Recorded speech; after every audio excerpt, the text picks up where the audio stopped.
Museums have always been a popular center for information and culture, consistently harboring interest from people around the world. Museums aim to showcase historic events and cultural importance through various specified means. Participatory experience have become a growing element of cultural experiences, as stated by Cutler, and museums provide opportunities to access information in such interactive, engaging, and consumer-centered manner. They are essentially hubs of information and visualized education, making the material come to life in many aspects. Virtual museums, according to Encyclopaedia Britannica, are a collection of digitally recorded images, sound files, text documents, and other data of historical, scientific, or cultural interest that are accessed through electronic media. A virtual museum does not house actual objects, and most virtual museums are sponsored by institutional museums and are directly dependent upon their existing collections. Virtual museums provide an invaluable, inexpensive, accessible, and convenient opportunity for customers who are not able to otherwise enjoy museum exhibits in person for various reasons such as distance, time, physical limitations, availability, affordability, etc. With more than 500 virtual exhibits, the Virtual Museum of Canada is the largest source of online content and experiences shared by large and small Canadian museums and heritage organizations. These online exhibits explore history, culture, science, and the arts, and feature fascinating stories and treasures from communities across the country. A wealth of learning resources is also available to teachers. In 2014, the federal government transferred the Virtual Museum of Canada to the Canadian Museum of History. The museum's mandate is to enhance Canadian knowledge, understanding, and appreciation of events, experiences, people, and objects that reflect and have shaped Canada's history and identity.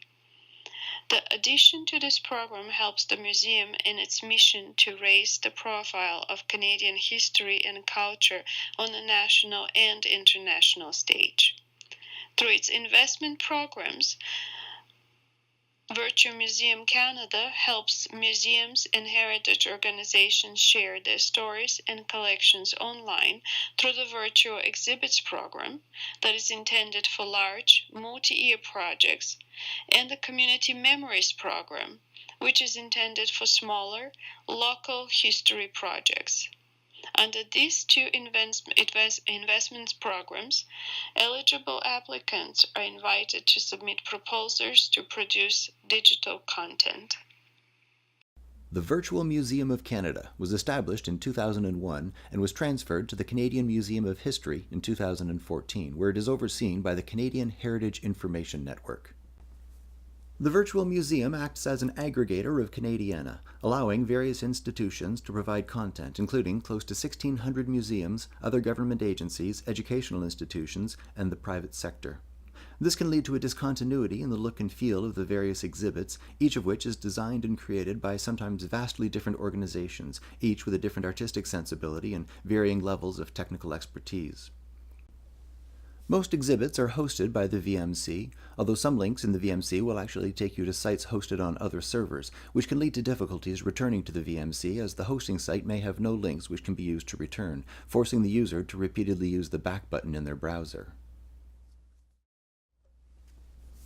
Many of the exhibits don't make use of the latest internet technology, relying instead on older static designs that mimic a physical book or encyclopedia, with some still relying on Flash, making them unviewable on many phones and tablets, instead of using the latest HTML5 and Web 2.0 technologies, which would allow for a much more interactive experience. This approach removes much of the interactivity and personal interaction with other people that a visit to a real museum provides. There's a lot to be said for spending time in a physical space surrounded by other visitors, sharing in the enjoyment that comes with taking in the culture and history that the displays and artifacts provide. You're limited in your ability to truly examine the art or artifacts by the photos and resolutions provided by the creators of the displays. This contrasts with the many museums that offer the opportunity to study their collections in high resolution and sometimes in 3 dimensions.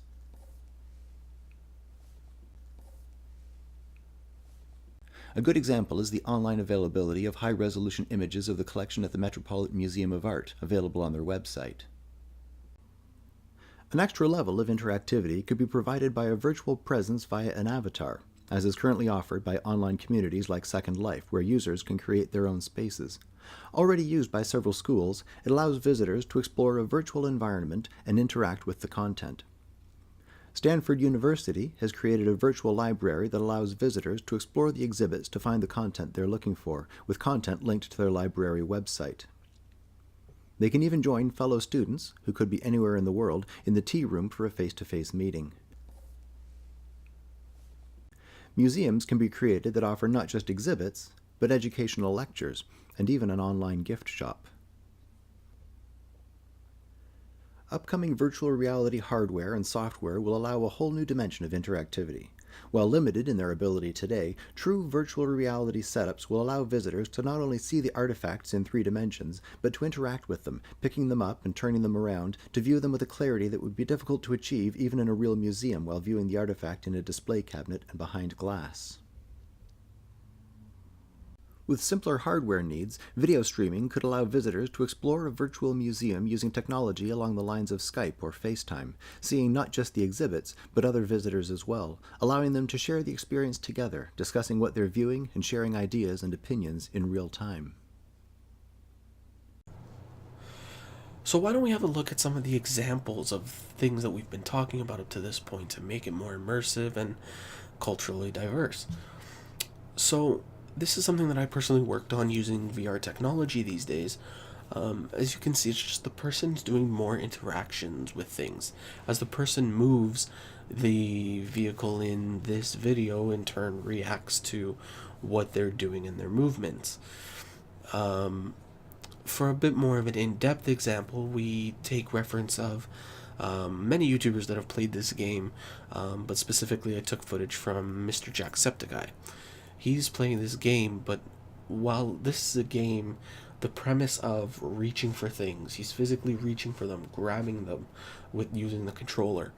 These things really just help add another level. So as you saw he did with that pack of hot dogs, just imagine that as being an artifact instead, where he grabbed it, looked at it, turned it around, and really interacted with it more.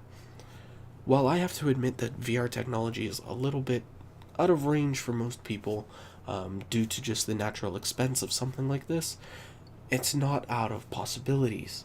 Just imagine walking around a small space, grabbing things, interacting, and looking at them.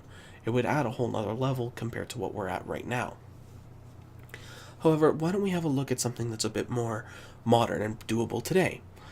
So I took this footage courtesy of a YouTube channel known as Game Theory. They did this 2-part series where they went to Japan and just talking about the culture there, exploring it, and things like that.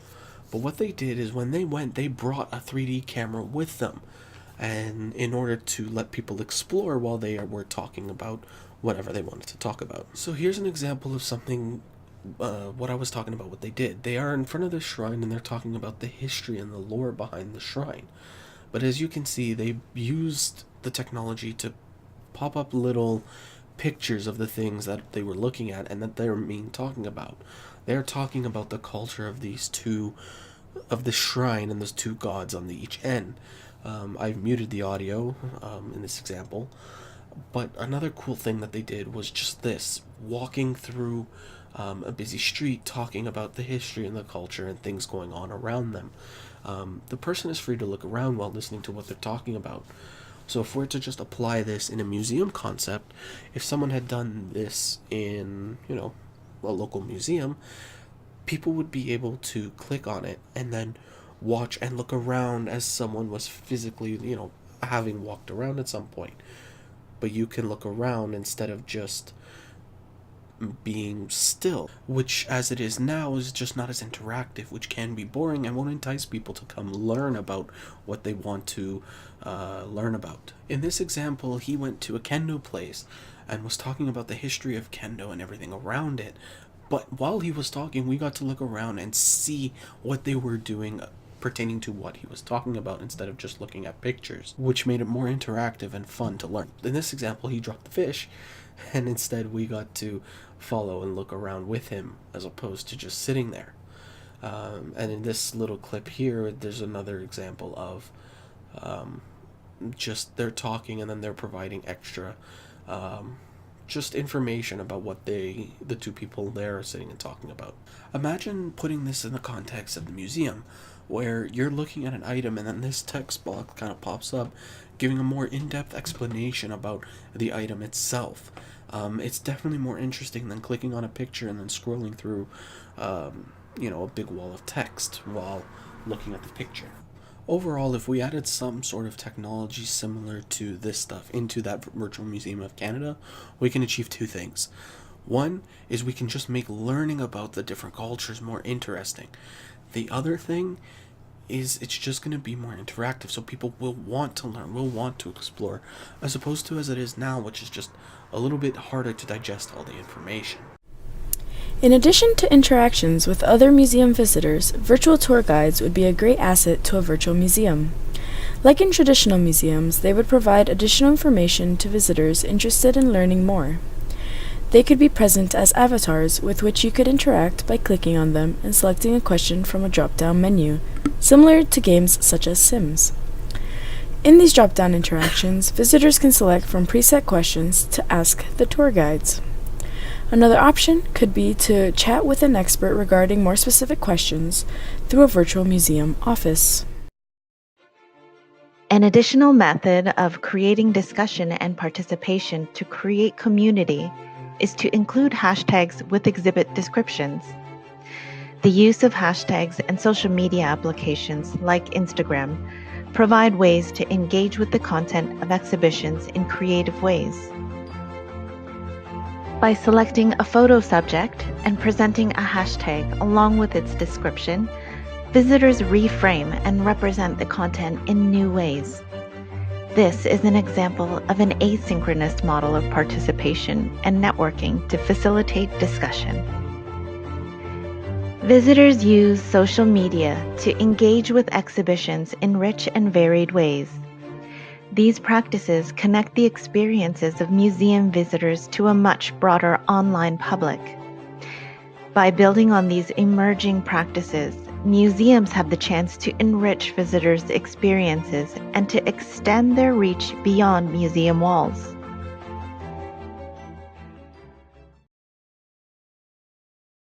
Enhancing interactivity is of crucial importance, since users may not feel fully immersed in today's technology.